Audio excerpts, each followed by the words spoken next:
Everyone, welcome my smart Guruji YouTube channel. आप सभी का फिर एक बार my smart Guruji YouTube channel में स्वागत है। स्टूडेंट, जैसा कि आपको मालूम होगा, इस सीरीज़ में हम केवल मध्य प्रदेश सामान्य ज्ञान को डिस्कस कर रहे हैं और ये उसी सीरीज़ का अगला पार्ट है। हम काफ़ी सारे चैप्टर को यहाँ पे कंप्लीट कर चुके हैं। अगर आपने वीडियो नहीं देखे हैं तो आप डिस्क्रिप्शन में जो लिंक है वहाँ पर जाकर सारे वीडियो देख सकते हैं। ठीक है स्टूडेंट, आज हम मध्य प्रदेश के सबसे प्रमुख भाग जो कि मध्य प्रदेश की क्या हैं, जनजातियाँ, उनके बारे में डिस्कस करेंगे। मध्य प्रदेश की जनजातियाँ।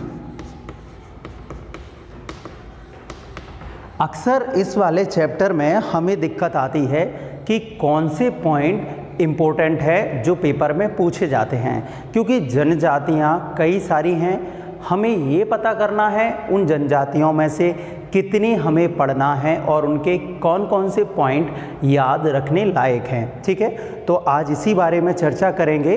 वीडियो को ध्यान से देखिए और फर्स्ट टाइम अगर आप यहाँ पर हैं या फिर आपने अभी तक चैनल सब्सक्राइब नहीं किया है तो my smart Guruji YouTube channel को आप सब्सक्राइब कर लीजिए, क्योंकि एक एक करके मैं ऐसे ही वीडियो क्लास आपके लिए लाता रहूँगा।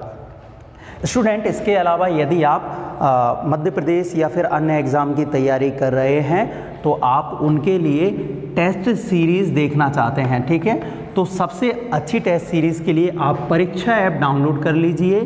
ठीक है, परीक्षा ऐप के माध्यम से यदि आप कूपन कोड माय स्मार्ट, ठीक है, इसमें कोई स्पेस नहीं है, माय स्मार्ट 40 यूज़ करेंगे तो हर टेस्ट में आपको 40% टेस्ट सीरीज़ परचेज़ करने पर 40% डिस्काउंट मिलेगा। काफ़ी अच्छी टेस्ट सीरीज़ है और वीडियो क्लासेस हैं, वो भी परचेज़ कर सकते हैं 40% डिस्काउंट के साथ। तो कूपन कोड याद रख लीजिए। चलिए आइए चलते हैं हम मध्य प्रदेश की जनजातियों पर। हम यहाँ पर आज मध्य प्रदेश की 6 प्रमुख जनजातियों के बारे में ही पढ़ेंगे। ठीक है, तो सबसे पहले हम जो मध्य प्रदेश की जनजाति पढ़ने के लिए जा रहे हैं वो है कौन सी, गोंड जनजाति। इसका नाम आपने बहुत सुना होगा, गोंड जनजाति। ठीक है, क्योंकि मध्य प्रदेश का जो नाम चलता है वो गोंडवाना क्षेत्र, ठीक है, गोंडों की भूमि के नाम से चलता है। गोंड जनजाति एक संपन्न जनजाति के रूप में भी हम इसे कह सकते हैं, क्योंकि आपने सुना होगा गोंड राजा, ठीक है, या फिर जो गोंडवाना क्षेत्र की रानी दुर्गावती थी वो इसी जनजाति से संबंध रखती थी। मतलब वो जो क्षेत्र था वो इसी जनजाति का राजकीय क्षेत्र था। ठीक है, तो गोंड जनजाति ऐसी नहीं है, अच्छी संपन्न जनजाति हैं।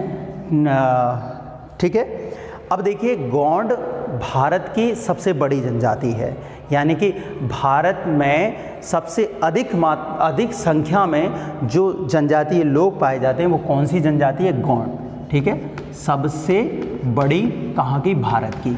ध्यान रखेंगे, भारत की सबसे बड़ी जनजाति है, मध्य प्रदेश की सबसे बड़ी जनजाति नहीं है। यह मध्य प्रदेश की कौन सी है, मध्य प्रदेश की दूसरी सबसे बड़ी जनजाति है।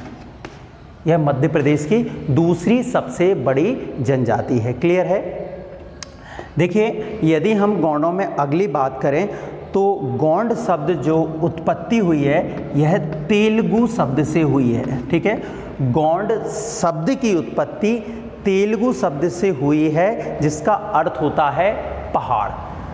ठीक है, इसका अर्थ क्या होता है, पहाड़। क्लियर है, तो ध्यान रखना। देखिए, इसके अलावा जो जनजाति समूह हैं मध्य प्रदेश के, तो वो 2 प्रमुख जनजातीय समूह हैं। मैं बता देता हूँ कौन से जनजातीय समूह। जैसे आप सुनेंगे द्रविडियन, एक द्रविडियन है और एक कोलेरियन है। तो मध्य प्रदेश में जो जनजाति पाई जाती हैं वो ये दोनों समूह की है। द्रविडियन समूह की जनजाति भी मध्य प्रदेश में पाई जाती हैं और कोलेरियन समूह की जनजाति पाई जाती हैं। जो गोंड है वो द्रविडियन समूह की जनजाति है। कौन सी, द्रविडियन समूह की जनजाति है गोंड जनजाति। ये जो पॉइंट हैं आप चाहें तो नोट कर सकते हैं। ठीक है, इसके अलावा देखिए, इसका मुख्य जो निवास स्थल है आप इस शब्द से समझ सकते हैं, पहाड़। ठीक है, गौंड का अर्थ क्या है, पहाड़। यह जनजाति कहाँ पे, पहाड़ी एरिया में निवास करती है। तो मध्य प्रदेश में विंध्य, ठीक है, एक विंध्य और एक हो जाता है आपका सतपुड़ा, इन दोनों पहाड़ी एरियाओं के आसपास निवास करती है कौन सी जनजाति, गौड़ जनजाति। ठीक है, इसके अलावा हम इनमें इनकी विभिन्न वैवाहिक प्रथाओं की बात करें, गौड़ों में जो प्रथाएं प्रचलित हैं उनमें सबसे प्रमुख जो वैवाहिक प्रथा है वो है दूध लौटावा। दूध लौटावा इनकी प्रमुख विवाह प्रथा है। इसमें होता क्या है, इस प्रथा में ये सबसे अच्छी प्रथा मानते हैं, ये सबसे अच्छी विवाह प्रथा मानते हैं। इसमें क्या होता है, जैसे मामा और बुआ की लड़का लड़की आपस में शादी करते हैं, ठीक है, शादी कर लेते हैं, इसको बोलते हैं दूध लौटावा। ठीक है, जैसे मामा की बेटी और बुआ का लड़का आपस में शादी कर ले तो वो दूध लौटावा कहलाता है। क्लियर है, तो ये प्रथा इनमें गौड़ों में सबसे प्रचलित प्रथा है। ठीक है, इसके अलावा इनमें एक सांस्कृतिक प्रथा जिसे घोटुल प्रथा भी बोलते हैं, सांस्कृतिक प्रथा है घोटुल प्रथा। ये भी किसकी प्रथा है, गौड़ों की सबसे प्रमुख सांस्कृतिक प्रथा है। आगे अगर इसी में हम बात करें गौड़ों की जनजाति में, तो इनकी कुछ उपजातियां होती हैं, ये सबसे महत्वपूर्ण है। इन उपजातियों का अलग अलग कार्य है, जैसे कि अगरिया, मैं लिख देता हूं यहाँ पे, गौड़ों में एक जनजाति उपजाति है अगरिया। अगरिया जो है मुख्य रूप से ये लोहे का काम करते हैं। किसका काम करते हैं, लोहे का काम करते हैं। इसके अलावा है प्रधान, एक और जनजाति है कौन सी, प्रधान उपजाति। गौड़ों की उपजातियों में अगरिया, प्रधान, जो प्रधान है ये मुख्य रूप से किसका कार्य करते हैं, ये पुजारी का कार्य करते हैं। ठीक है, इसके अलावा तीसरे जो होते हैं वो होते हैं कोयला भूता। जो कोयला भूता उपजाति है, कोयला भूता, ये जो उपजाति जानी जाती है नाचने गाने के लिए, नाचने गाने वाली जन उपजाति। ठीक है, ये उपजाति किसके लिए जानी जाती है, नाचने गाने वाली जाति, उपजाति के रूप में इस जनजाति को जानते हैं, उपजाति को। अगली है ओझा, नाम से ही समझ आ रहा होगा, इनमें जो ओझा जनजाति है, इस उपजाति है, इसका मुख्य कार्य है झाड़ फूक, झाड़ फूक। ठीक है, जो तांत्रिक क्रियाएं करते हैं ओझा करते हैं। इसके अलावा जो पांचवी उपजाति है उसे सोलाहस कहते हैं, सोलाहस, और इनका मुख्य कार्य जो है वो क्या है, बढ़ईगिरी करना, बढ़ईगिरी। तो इस तरीके से ये उपजातियां हैं किसकी, गौंड जनजाति की उपजातियां हैं। इसके अलावा जो गौंड हैं इनके दो उपवर्ग समूह हैं, एक बोलते हैं राजगौंड, राजगौंड, और एक होते हैं धुरगौंड। ठीक है, ये भी ध्यान रखना है, राजगौंड जो होते हैं वो संपन्न गौंडों को माना जाता है। क्लियर है, यानी कि भूस्वामी होते हैं कौन, राजगौंड, और धुरगौंड जो होते हैं वो साधारण वर्ग के किसान होते हैं। ये भूस्वामी होते हैं, ये किसान होते हैं। ये उपवर्ग हैं, गौंडों में ही दो उपवर्ग। क्लियर है, समझ गए होंगे। इसके अलावा इनके प्रमुख जो देवता हैं वो हैं बूढ़ा देव। गौंडों के प्रमुख देवता कौन है, बूढ़ा देव, और इनकी खासियत क्या है, ये साज के वृक्ष पर निवास करते हैं, साज के वृक्ष पर। इसलिए गौंडों में जो साज का वृक्ष है वो सबसे ज़्यादा पवित्र और पूजनीय माना जाता है। क्लियर है, तो ये हमने यहाँ पे अभी क्लियर किया कौन सी जनजाति को, गौंड जनजाति को। ठीक है, अगली हम जनजाति की बात करें तो इसको याद रख लेना कि ये द्रविडियन समूह की जनजाति है, जो हमने दोनों समूह की बात की थी। अगली जनजाति है गौंड के बाद भील। भील जनजाति इसलिए महत्वपूर्ण है क्योंकि यह मध्य प्रदेश की सबसे बड़ी जनजाति है। ये भारत की है और भील कहाँ की है? मध्य प्रदेश की सबसे बड़ी जनजाति है। क्लियर है? और भारत की तीसरे नंबर की कौन सी? थर्ड। भारत की तीसरे नंबर की सबसे बड़ी जनजाति है। ठीक है। जो इनका मुख्य निवास स्थान है भील का, वह मालवा और निमाड़ का क्षेत्र है। ठीक है। खंडवा, खरगोन, इंदौर, उज्जैन, इसके आसपास वाला जो क्षेत्र है मालवा निमाड़ का क्षेत्र, वहाँ पर भील जनजाति मुख्य रूप से निवास करती है। क्लियर है? नेक्स्ट हम बात करें इसी में, यह द्रविडियन परिवार की जनजाति है। किस परिवार की? द्रविडियन। यह भी किस परिवार की जनजाति है? द्रविडियन परिवार की जनजाति है भील जनजाति। ठीक है। अगला पूछा जाता है कि भील शब्द की उत्पत्ति कैसे हुई है। देखिए इस पॉइंट को ध्यान से, बिल्लूवर जो शब्द है, बिल्लूवर शब्द जो है वो सबसे महत्वपूर्ण है, क्योंकि बिल्लूवर शब्द से ही इस जनजाति का नाम भील जनजाति पड़ा है। बिल्लूवर से भील और भील से भिलाला। ठीक है। बिल्लूवर का अर्थ होता है धनुष। तो ये जनजाति मुख्य रूप से क्या लिए रहती है? सबसे ज़्यादा धनुष बाण यानी कि तीर कमान का यूज़ करती है। ठीक है। छोटी मोटी चीज़ों में से तीर चला देती है और मार देती है लोगों को। ठीक है, इस जनजाति के लोग। ठीक है, इसलिए इसका नाम बिल्लूवर या धनुष पड़ा है। यह भी एक तमिल शब्द है। ठीक है, यह एक कैसा शब्द है? तमिल ही शब्द है। क्लियर है? आगे हम बात करें इनका मुख्य कार्य क्या है, तो भील जो लोग हैं सामान्यतः छोटे छोटे कृषक वर्ग होते हैं, किसान वर्ग के होते हैं। ठीक है। अब जैसे इसमें विवाह की जो हमने प्रथा पढ़ी थी, दूध लौटावा, भील में जो विवाह की सबसे प्रमुख प्रथा मानी जाती है वो मानी जाती है दापा प्रथा। ठीक है, फिलहाल में इसको बैन कर दिया है, पर दापा प्रथा जो एक तरीके की दहेज प्रथा है, और ये दहेज प्रथा उल्टी होती है। इसमें कन्या वर्ग को दहेज दिया जाता है, उसी को दापा प्रथा कहा जाता है भीलों में। ठीक है, फिलहाल में इसको क्या कर दिया है? बैन कर दिया गया है। ठीक है, आगे अगर हम बात करें अगले पॉइंट की भीलों में, तो ये भी दो प्रकार से होते हैं। ठीक है, भील भी दो उपवर्ग में बटे हुए हैं, एक है उजला भील और एक है कलिया भील। ये पॉइंट आप ध्यान रखना। भील दो उपवर्ग में बटे हुए हैं, उजला भील जिन्हें कहा जाता है भिलाला, इन्हीं को भिलाला कहा जाता है, और ये साधारण वर्ग होते हैं कलिया भील। ठीक है, उजले भील के कुछ इतिहास इस तरीके से है, जो राजपूत राजा भील कन्याओं से विवाह की तो उनसे जो उत्पन्न संतानें हुई उन्हें उजला भील कहा जाता है। तो ये अपने आप को राज भील कहते हैं। ठीक है, ये कलिया भीलों की कन्याओं से तो विवाह कर लेते हैं पर इनको कन्या नहीं देते।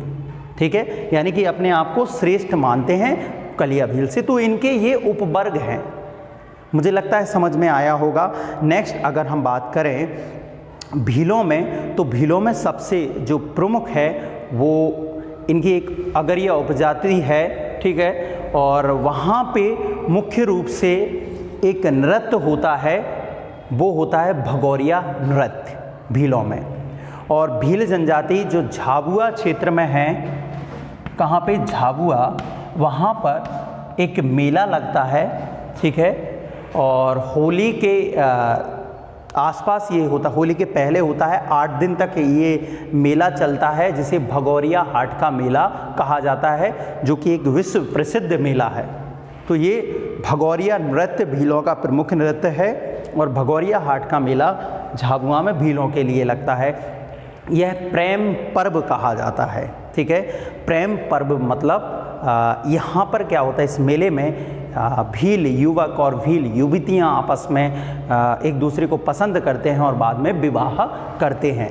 ठीक है, नेक्स्ट अगर हम चलें अगले इसी में, तो एक चिमाता जो है, इनकी कृषि का फॉर्म है, प्रकार है चिमाता कृषि। ठीक है, इस कृषि में क्या होता है, जंगलों को साफ करके खेती की जाती है। तो दो हो गए। तो स्टूडेंट मैंने बोर्ड क्लियर कर दिया है। अब हम यहाँ पे मध्य प्रदेश की तीसरी जनजाति की बात करेंगे और तीसरी प्रमुख जनजाति है मध्य प्रदेश की बैगा जनजाति। ठीक है, बैगा जनजाति मध्य प्रदेश की एक आदिम यानी कि बहुत ही पिछड़ी जनजाति में जाना जाता है, आदिम जनजाति।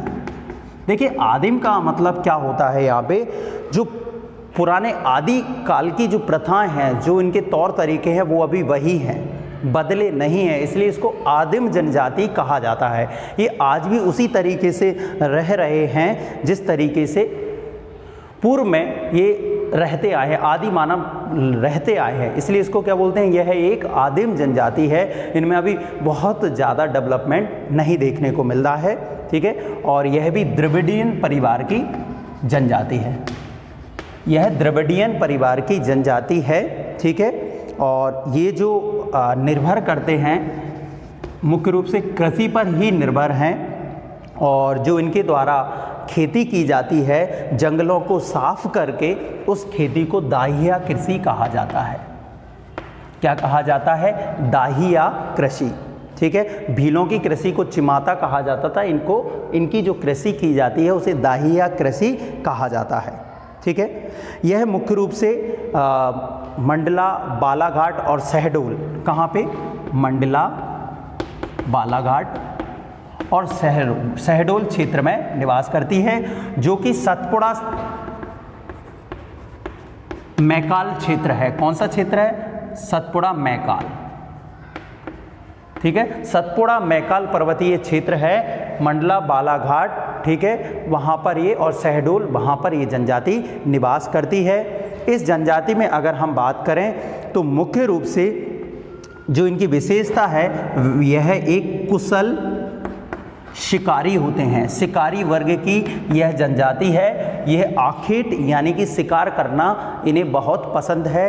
ये अलग अलग जानवरों को अलग अलग फंदा बनाकर शिकार करते हैं और उन्हीं से इनकी जीविका चलती है। ठीक है, नेक्स्ट अगर हम बात करें, सर्वाधिक जो टैटू होते हैं, गुदना होते हैं, तो विश्व में अगर आपसे पूछा जाए ये जो जनजाति है ये सर्वाधिक गुदना प्रिय जनजाति है। गुदना प्रिय यानी कि इन्हें गुदना करवाना अपने शरीर पे बहुत पसंद है। जब भी आप इस बैगा जनजाति के लोगों को देखेंगे तो सारा शरीर इनका गुदना से गुदा होगा। ठीक है, कर्मा, सैला, परधौनी इनके प्रमुख नृत्य हैं। कर्मा, सैला और परधौनी इस जनजाति के प्रमुख नृत्य हैं। ठीक है, आगे अगर हम बात करें इसी जनजाति के लिए तो वो है, यह सुअर पूजक जनजाति है। ठीक है, सुअर पूजक, ध्यान रखना यह सुअर पूजक जनजाति है।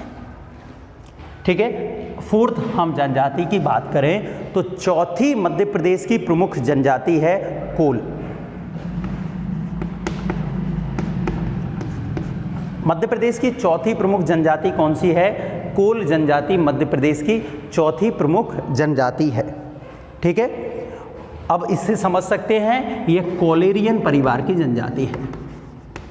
किस परिवार की, कोलेरियन परिवार की जनजाति है। अभी हमने 3 भील की पढ़ ली, 3 कोलेरियन परिवार की बात करेंगे। ठीक है, जो 2 परिवार बताए थे उसमें ये कोलेरियन परिवार की जनजाति है। ठीक है, जो आपकी कोल जनजाति है यह एक ऐसी जनजाति है जिसका उल्लेख आप ऋग्वेद या हम बात करें उपनिषद या हम अन्य जो ग्रंथों की बात करें उसमें इसका उल्लेख मिलता है। कोल जनजाति ये भी एक अच्छी जनजाति है, कई क्षेत्रों में इसका राज भी रहा है, मतलब ये राज पारिवारिक जनजाति है। ठीक है, जो आप दक्षिण के कुछ जो क्षेत्र है राजा हैं उनके समकक्ष इनका भी राज रहा है। ठीक है, नेक्स्ट अगर हम बात करें मुख्य रूप से रीवा, सीधी, सतना, शहडोल। ठीक है, रीवा, सीधी, सतना, शहडोल ज़्यादातर जंगलों में निवास करती हैं जनजाति, इसलिए पहाड़ी एरिया में जंगल ज़्यादा होते हैं इसलिए ये वहीं पे आती हैं। तो देखिए इससे आप समझ गए होंगे यह मध्य प्रदेश का विंध्य क्षेत्र पड़ रहा है, विंध्याचल पर्वत वाला क्षेत्र यह विंध्य क्षेत्र पड़ता है जहाँ पर ये जनजाति निवास करती है, कोल जनजाति। जबलपुर भी आ जाएगा इसमें, रीवा, सीधी, सतना, शहडोल, जबलपुर, जहाँ पर कोल जनजाति निवास करती है। ठीक है, इनके मुख्य रूप से जो एक न्याय व्यवस्था है इस जनजाति की वो सबसे प्राचीन है। और ये न्याय व्यवस्था क्या है, कई सारे गांवों को मिलाकर एक पंचायत होती है। कई सारे गांवों को मिलाकर क्या होती है, एक इनकी पंचायत होती है। पंचायत का मुखिया होता है चौधरी, और इस पंचायत को गोहिया पंचायत कहते हैं, जो सारे विवाद का निपटारा करती है। तो यह बहुत प्राचीनतम इनकी न्याय व्यवस्था है, जो कई सारे गांवों को मिलाकर एक पंचायत होती है। चौधरी जिसके प्रमुख होते हैं, मुखिया जो कि न्याय करती है, और उस पंचायत को गोहिया पंचायत कहते हैं। ये सबसे महत्वपूर्ण पॉइंट है। नेक्स्ट अगर हम इसी में बात करें, कोल दका इनका प्रमुख नृत्य है। कोल दका कोल जनजाति का प्रमुख नृत्य है, कोल दका नृत्य। ठीक है, इसके अलावा यह हिंदू रीति रिवाज को ही मानते हैं और कृषक वर्ग होते हैं। कृषक वर्ग हैं और यह हिंदू रीति रिवाज को ही मानते हैं। ठीक है, सहरिया भी हिंदू रीति रिवाज को मानते हैं, इसके बाद आगे हम पढ़ेंगे। ठीक है, नेक्स्ट इसी में हम बात करें इस जनजाति में, तो जैसे कि हमने पढ़ा यह सबसे प्राचीनतम, ठीक है, जनजाति है, आदिम जनजाति है। क्लियर है। नेक्स्ट हम 2 और जनजाति की बात करेंगे। 4 हो गई हैं, 6 जनजाति पढ़ेंगे। इनको मैं क्लियर कर देता हूं, आप इनको नोट कर लीजिए। तो स्टूडेंट, 5वीं प्रमुख जनजाति हमारे आज के पॉइंट में, और 5वीं प्रमुख जनजाति है कोरकू। मध्य प्रदेश की कोरकू जनजाति भी कोलेरियन परिवार की जनजाति है। देखिए, ये आपने कहीं नहीं पढ़ा होगा, ये या फिर पढ़ा होगा तो आप कंफ्यूज रहे होंगे, पर ये भी आपको समझना है, यह कोलेरियन परिवार की जनजाति है। ठीक है, जो आपकी कोरकू जनजाति है यह भी 2 उपवर्ग समूह में बटी हुई है। एक है राज कोरकू। राज कोरकू, जैसा कि आपने राजगोंड और धुरगोंड देखा था, उसी तरीके से राज कोरकू हैं जो कि भूस्वामी होते हैं। ठीक है, और दूसरे जो होते हैं उनमें पोथरिया कोरकू कहा जाता है। साधारण वर्ग जो होता है वो अपने आप को पोथरिया कोरकू बोलता है, और जो कृषक भूस्वामी होते हैं उन्हें राज कोरकू कहा जाता है। ठीक है, इनमें एक विवाह की प्रथा है जिसे लाम सेना प्रथा कहते हैं।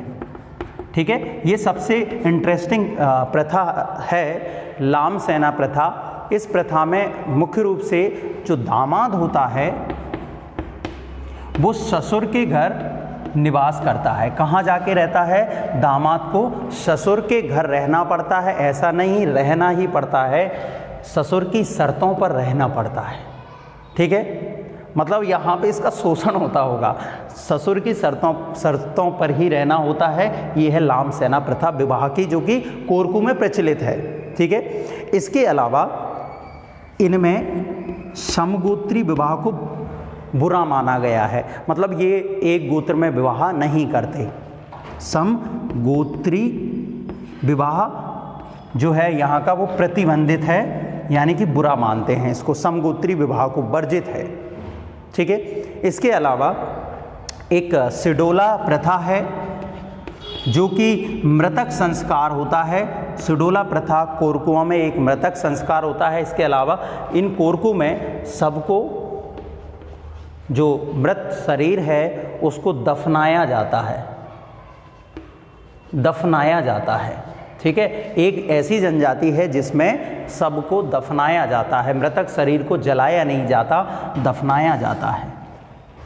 इसके अलावा इनमें हट प्रथा विवाह का एक बहुत ही है ना प्रचलित प्रथा है। हट प्रथा यह एक वैवाहिक प्रथा है, ये ज़्यादा इंटरेस्टिंग है। इसमें क्या होता है, प्रेमिका जो लवर होती है वो कहाँ जाके रहने लगती है, अपने प्रेमी के घर पे जाके धरना देती है, तो इसे बोलते हैं हट।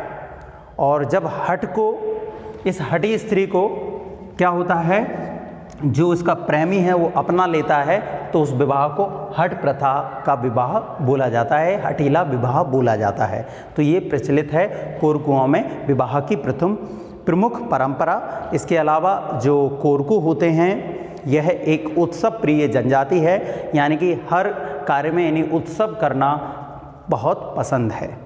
ठीक है, लास्ट अभी हम बात करेंगे वो छठवीं जनजाति की बात करेंगे, और ये छठवीं जनजाति है सहरिया। और सहरिया जो है वो भी कोलेरियन परिवार की जनजाति है। ठीक है, तो 3 जनजाति जो हैं वो कोलेरियन परिवार की जनजाति हैं यहाँ पे। और एक और चीज़ याद रखना, सबसे ज़्यादा पिछड़ी जनजाति है। देखिए, ये जब हमने कोल जनजाति की बात की थी वो आदिम जनजाति थी, और ये जो जनजाति है ये पिछड़ी हुई है, मतलब आर्थिक रूप से बहुत पिछड़ी होना, बहुत गरीब जनजाति होना। ठीक है, यह आर्थिक रूप से बहुत पिछड़ी, बहुत गरीब जनजाति है। जो इनके काम करने वाले साधन हैं बहुत कम हैं, इसलिए पिछड़ी हैं, आर्थिक संसाधनों की इनके पास कमी है। ठीक है, ये सहरिया जो शब्द है इसकी उत्पत्ति एक पारसी शब्द है टट्ट शहर। टट्ट शहर से इस सहरिया शब्द की उत्पत्ति मानी गई है। ठीक है, इसके अलावा जो सहरिया जनजाति हैं, सहरिया जनजाति के लोग हैं, यह मुख्य रूप से मध्य प्रदेश के जो प्रमुख कुछ ज़िले हैं जैसे कि विदिशा, रायसेन, ठीक है, विदिशा, रायसेन, ग्वालियर, ठीक है, या इसके आसपास और क्षेत्र की बात करें शिवपुरी, गुना, और जो बुंदेलखंड एरिया है वहाँ पर ये जनजाति निवास करती है। ठीक है, बुंदेलखंड एरिया है वहाँ पर यह जनजाति निवास करती है। इसके अलावा इस जनजाति की जो प्रमुख विशेषताओं में आते हैं वो हैं इनका रहने का स्थान, जिसे वो बोलते हैं सहराना। सहराना इनके रहने का स्थान होता है, गांव होता है, और इसका मुखिया कहलाता है पटेल। इसका मुखिया क्या कहलाता है? इसका मुखिया मुख्य रूप से पटेल कहलाता है। ठीक है, आगे हम बात करें इस जनजाति की, सहरिया जनजाति की, तो इनका एक प्रमुख नृत्य है लहंगी नृत्य। लहंगी नृत्य, और ये लहंगी नृत्य सहरिया जनजाति का प्रमुख सांस्कृतिक नृत्य है। और ये कब होता है? जो रक्षाबंधन के अगले दिन वाला समूह होता है, अगले दिन वाला जो त्यौहार होता है, वहाँ पर इस नृत्य को ये परफॉर्म करते हैं। तो ये लहंगी नृत्य इनका प्रमुख नृत्य है। इसके अलावा भीलों, ये जो सहरिया हैं ये अपने आप को भीलों का छोटा भाई कहलाना पसंद करते हैं, यानी भील इनके बड़े भाई हैं ये मानते हैं, और इसमें ये अपने आप को भीलों का छोटे भाई कहलाने में गर्व महसूस करते हैं कि हम भीलों के छोटे भाई हैं। ठीक है, और ये जो जनजाति के लोग हैं मुख्य रूप से कृषक मजदूरी करते हैं, जड़ी बूटियों का संग्रह करते हैं और वनोपज का संग्रह करते हैं। इसलिए इनके ज़्यादा और संसाधन नहीं है, खेतीबाड़ी नहीं है, इसलिए आर्थिक रूप से सबसे पिछड़ी हुई जनजाति है। ठीक है, तो यहाँ पर हमने मध्य प्रदेश की 6 प्रमुख जनजातियों के बारे में पढ़ा है। यदि आपको कोई भी डाउट है और अन्य जातियों के बारे में आपको मालूम है जनजातियों के, तो कमेंट बॉक्स में लिखें। इसके अलावा नेक्स्ट टॉपिक आपका क्या होना चाहिए कमेंट में लिखें। चैनल को सब्सक्राइब करें, वीडियो को लाइक करें और शेयर करें। तब तक के लिए आपका बहुत बहुत धन्यवाद।